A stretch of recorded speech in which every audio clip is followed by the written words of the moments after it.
ভাত দিও। ইসি রে, ওই সর সর সর সর, তোর শরীর থেকে গন্ধ বাড়াইতেছে। ওই সারা এদিকে আয়। কি হয়েছে ভাই? এই মেতরের বাচ্চার এই হোটেলে ঢুকতে দিছিস কে লিগা? ওর শরীর থেকে গন্ধ বাড়াইতেছে, আমি ভাত খাইতে পারতেছি না। কি কোন ভাই গন্ধ বাড়াইতেছে? ওই মিয়া তুমি ঠিক মতো গোসল করে আও না কে?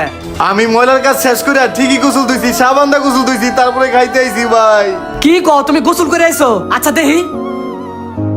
কই ভাই, আর গায়ে তো কোনো গন্ধই নাই, হয়তো পাশের টানে কাজ চলতেছে, ওইখান থেকে গন্ধ হইতেছে। যাই হোক, মেতরের শরীর থেকে গন্ধ বাড়াইতেছে, তুই এই মেতরে দূরে সরা।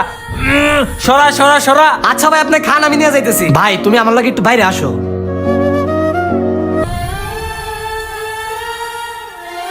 ভাই এটা কি হইলো কোন তো? আমরা গরিব মেথর গুলা কি আমরা মানুষ না? আমরা কি হোটেলে বসে খাইতে পারবো না? দেখো ভাই মন খারাপ করো না, ওরা বড় লোক, ওর অহংকার বেশি। ও চলে গেলে তারপরে তুমি খাইতে এসো। ভাই এটা কোনো ব্যবহার কোন? আমি কাম করার পর প্রতিদিন 2টা সাবান দা গোসল করি যাতে আমার শরীর থেকে গন্ধ না বের হয়। আপনিও দেখলেন আমার শরীরে গন্ধ নাই। হেরা টাকা পয়সা দিয়ে বড়লোক হইতে ঠিকই, কিন্তু মনের দিক দিয়ে বড়লোক হইতে পারে না। ভাই যা হওয়ার হয়েছে কিছু মনে করো না, বাইটা না বালা, হে চলে গেলে তারপরে তুমি খাইতে এসো। আচ্ছা ঠিক আছে ভাই, পেটেও তো প্রচুর ক্ষুধা, এখন কি করি? যাই দোকান থেকে একটা রুটি কিনা খাই। ও মা গো, খিদা পেটটা ব্যথা করতেছে। এনে কম দামি রুটি কোনটা ওইটাই খাই। ভাই এটা 10 টাকা না? হ্যাঁ ভাই 10 টাকা। কম দামি রুটি এটাই খাই। কি একটা অবস্থা, দুপুরবেলা খিদা লাগছে, ভাত খামু, আরে হ্যাঁ গো জ্বালায় ভাত খাইতে পারি না, কয় আমার শরীর থেকে গন্ধ আহে। ওই করিম, একটা চা দেওছে। কি রে, এই মেতরের বাচ্চা এই দোকানে কি লিগা? ওই তোমারে না কইছি ফকিন্নি মকিন্নি চার দোকানে আইতে দিবা না? এই মেতরের বাচ্চারে দেখলে আমার ঘৃণা লাগে। যা আমার চোখের সামনেতে যা।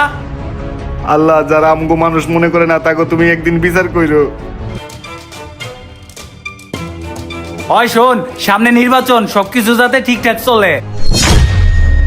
কি রে, ওই ফকিন্নির বাচ্চা এনে কি করে? আয় তো। ওই ফকিন্নির বাচ্চা, তুই আমার বাসার নিচে আইছস, আজকে তোরে মাইরে এলামো। ভাই আপনি ওরা মারতাছেন কে? এই মেতরের বাচ্চা আমার বাসার নিচে কি করে? ভাই মেথরের কাজই তো ময়লা নেওয়া, হে ময়লা নিতে আইছে। ওরে ময়লা নিয়ে তাড়াতাড়ি যাইতে ক। ভাই ময়লা ঢালো এখান থেকে তাড়াতাড়ি জানগা। আচ্ছা ভাই, মেতরগো নিয়ে এত সমস্যা, আমরা না থাকলে বুঝবো হ্যাঁ গো কি হয়। উফ, কাজ কাম তো শেষ করলাম, যাই দূরে সাবান নিয়ে যাই গোসল করি গা। ভাই আমার 2টা 5টা সাবান দেন। কি রে মেথরের বাচ্চা, আমি জেনে যাই তোরে হেনেই দেই। এই তুই কি মানুষ হবি না? তোর কি লজ্জা শরম নাই? তোরে দেখলে আমার ঘৃণা লাগে। ওই আরে ভাই রাখেন, অনেক গায়ে হাত তুলছেন, অনেক অপমান করছেন, কিচ্ছু কই নাই। এবার আমি কমু, আপনি শুনবেন। ভাই মেথরগুলা কি আমরা মানুষ না, নাকি আমরা ভিন্ন গ্রহের প্রাণী? একটা জিনিস আমার মাথায় কিছুই ঢুকে না, আপনারা মেথরে কি মনে করেন? কুত্তা বিলাই? শুনেন ভাই, আমার রক্ত লাল, আপনার রক্ত লাল। কালকে যদি আমরা ময়লা নেওয়া বন্ধ করে দিই না, আপনাকে এগুলা করতে হইব। আমরা ময়লা পরিষ্কার করি দেখে আপনারা পরিষ্কার থাকতে পারেন। আর মেথরদের সাথে কখনো এইভাবে খারাপ ব্যবহার করেন না।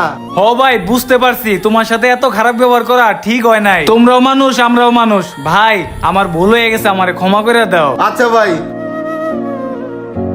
গাইস, আমাদের সমাজে সবচেয়ে বেশি অবহেলিত হয়ে থাকে মেথররা। এদেরকে কেউ অবহেলা করবেন না। আমরা যখন ঘুমাই ঠিক তখনই তারা ময়লা পরিষ্কার করে আমাদের সমাজটা সুন্দর রাখে। তারা ময়লা পরিষ্কার করে বিধায় আমরা সুন্দরভাবে থাকতে পারি। যাই হোক, আজকের ভিডিওটা এই পর্যন্তই। যদি ভিডিওটা একটু পরিমাণে ভালো লেগে থাকে অবশ্যই লাইক কমেন্টের পাশাপাশি একটা শেয়ার দিবেন প্লিজ। Thank you.